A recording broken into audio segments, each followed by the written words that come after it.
খাওয়া দাওয়া রেডি। খাবার এই দেখেন, পটল চিংড়ি করেছি,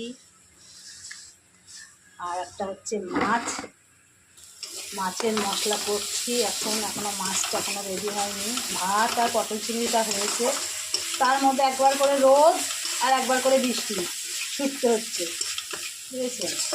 এই বৃষ্টি আর রোদের মাঝখানে ছুটছি আমরা, কী করব?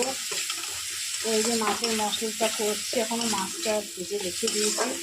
বন্ধুরা, মাছটা ভাজতে গিয়ে মাছ ভেজেছি, মাছ ভাজতে গিয়ে এই দিকটা ভাজা হয়েছে, এই দিকটা ছাল চামড় উঠে গেছে। তাই দশা, মানে তেল গরম করেই আমি মাছটা দিয়েছি, কিন্তু তাও মাছটা ভাজতে পারিনি ভালো করে। আজকে মাছটা ভাজা খুবই খারাপ হয়েছে। এই দেখেন মাছ ভাজার দশা দেখেন।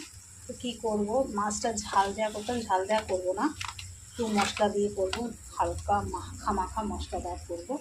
আর এই যে পটল চিংড়ি তো রেডি হয়ে যাচ্ছে। আজকে এই 2 রকম মাছ, আর কিছু করব না। এই মাছটা করেই খেতে দেবো। তা আপনাদের কি রান্না কমপ্লিট হয়ে গেছে? আজকে আপনাদের বাড়িতে কি রান্না হলো কমেন্ট করবেন, আর আমার রান্নাটা কেমন হয়েছে তাও একটু কমেন্ট করে জানাবেন। যে ঝোল হয়ে গেছে, দেখেন মাখা করেছি, কেমন হয়েছে বলবেন।